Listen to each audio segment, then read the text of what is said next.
اللہ وبرکاتہ۔ ریڈیو قطر آپ سے مخاطب ہے۔ سیف الرحمان سے آج کا دوسرا نشریہ سماعت فرمائیے۔ ابتدا میں اہم خبروں کا خلاصہ۔ قطر کی قیادت، حکومت اور عوام نے شاہین نامی سمندری طوفان کے اثرات کے حوالے سے برادر ملک سلطنت عمان کے ساتھ سولیڈیرٹی کا اظہار کیا ہے۔ نائب امیر نے قطر یونیورسٹی کے بورڈ آف ٹرسٹیز کے پہلے اجلاس کی صدارت کی ہے۔ وزیر تجارت و صنعت اور قائم مقام وزیر مالیات نے پروجیکٹ قطر نامی نمائش اور کانفرنس کا افتتاح کیا ہے۔ اور طالبان کے ترجمان نے اعلان کیا ہے کہ کابل کے شمال میں داعش کے ایک سیل کو تباہ کر دیا گیا ہے، جس میں اس سیل کے سبھی افراد ہلاک ہو گئے ہیں۔ سامعین، یہ تھا اہم خبروں کا خلاصہ، اور اب پیش خدمت ہے ریڈیو قطر سے آج کا دوسرا مفصل نشریہ۔ بسم اللہ الرحمن الرحیم۔ صاحب سمو امیر شیخ تمیم بن حمد آل ثانی نے برادر ملک عمان کے سلطان ہیثم بن طارق کے ساتھ ٹیلی فون پر رابطہ قائم کیا تاکہ عمان میں آنے والے شاہین نامی طوفان کے اثرات کے حوالے سے قطری سولیڈیرٹی کا اظہار کر سکیں اور خیریت معلوم کر سکیں۔ صاحب سمو امیر نے برادر عمانی عوام کے ساتھ قطر کی جانب سے یکجہتی کا اظہار کرتے ہوئے کہا کہ قطر اس طوفان کے اثرات کا مقابلہ کرنے کی کوششوں میں عمانی عوام اور سلطنت کے ساتھ کھڑا ہے۔ سلطان عمان نے ان کے ملک کے ساتھ برادرانہ اور انسانی ہم آہنگی اور قطری موقف پر صاحب سمو امیر کا شکریہ ادا کیا، جبکہ یہ موقف دونوں برادر ملکوں کے درمیان گہرے برادرانہ اور مضبوط تعلقات کی عکاسی کرتا ہے۔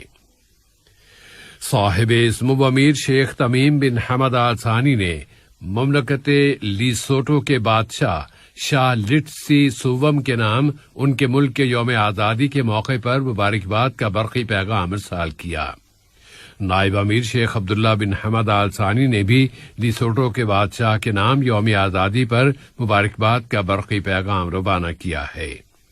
اسی طرح وزیر اعظم و وزیر داخلہ شیخ خالد بن خلیفہ بن عبدالعزیز آل ثانی نے مملکت لیسوٹو کے وزیر اعظم ڈاکٹر موئی لیکٹسی ماجورو کے نام مبارکباد کا برقی پیغام روانہ کیا ہے۔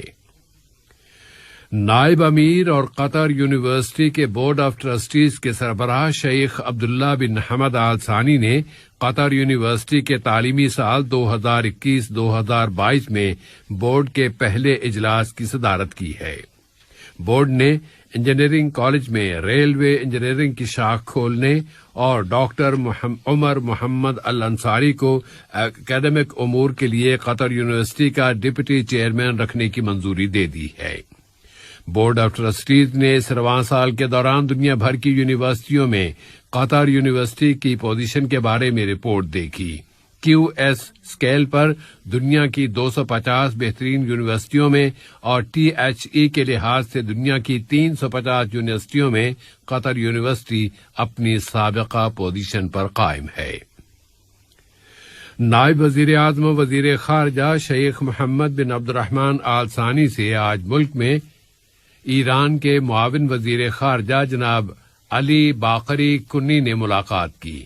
ملاقات میں دونوں ملکوں کے درمیان تعلقات و تعاون اور اسے فروغ دینے کے وسائل کے علاوہ علاقے کے تازہ ترین حالات کا جائزہ لیا گیا ہے۔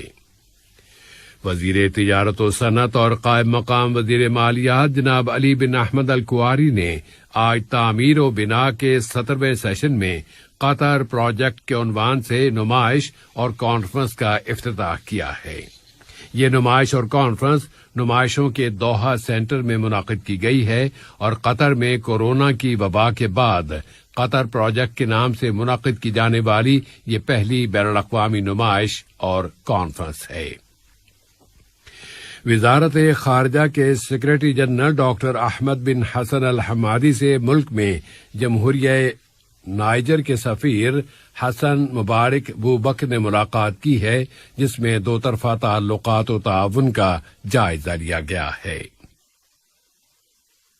قطر نے خلیج کی کونسل برائے تعاون میں شامل ملکوں کے اٹارنی جنرلز اور پراسیکیوٹرز کے 13ویں اجلاس میں شرکت کی ہے۔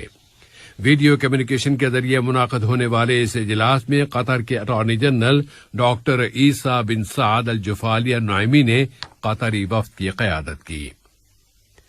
قطر میں مجلس شورا کے پہلے براہ راست اور کامیاب انتخابات کے بارے میں عالمی ذرائع ابلاغ کا کہنا ہے کہ ملک کو اسٹیٹ آف لا بنانے اور یہاں اداروں کی اقدار کو عام کرنے کے راستے پر یہ انتخابات پہلا بڑا قدم ہیں۔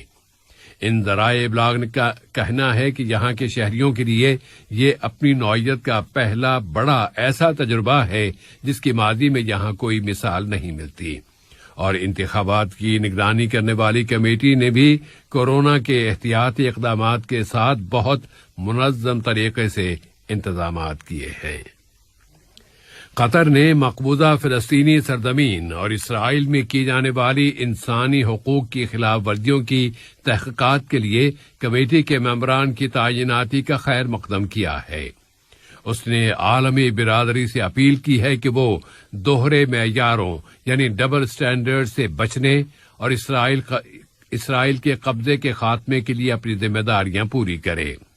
وہ غزہ کی پٹی کے ظالمانہ محاصرے اور ناکہ بندی کو ختم کرائے، مقبوضہ سرزمین میں یہودی بستیوں کی تعمیر بند کرائے اور قیدیوں اور زیر حراست افراد کو رہا کرائے۔ جنیوا میں قطر کے مستقل مندوب سفیر علی خلفان المنصوری نے حقوق انسانی کی کونسل میں قطر کی جانب سے دیے گئے اپنے بیان میں قطر کے اس موقف کا اظہار کیا ہے۔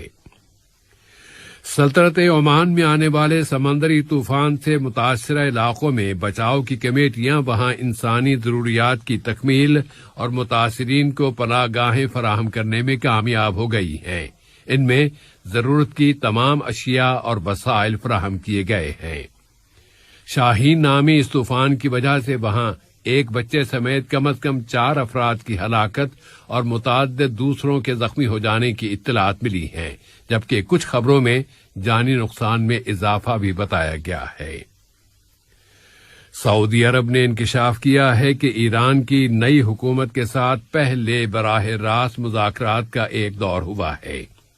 دونوں ملکوں کے درمیان کشیدگی کو ختم کرانے کے لیے مذاکراتی عمل اس سال کے اوائل میں شروع کیا گیا تھا۔ اس سے پہلے دونوں ملکوں کے درمیان مذاکرات کے 3 دور ہوئے تھے، اور وہ بھی ایران کے نئے صدر ابراہیم رئیسی کی تعیناتی سے پہلے۔ امید ظاہر کی جا رہی ہے کہ دونوں ملکوں کے درمیان اعتماد اور بھروسے کی فضا قائم ہو جائے گی، جس کے بعد دو طرفہ تعلقات بحال ہو جائیں گے۔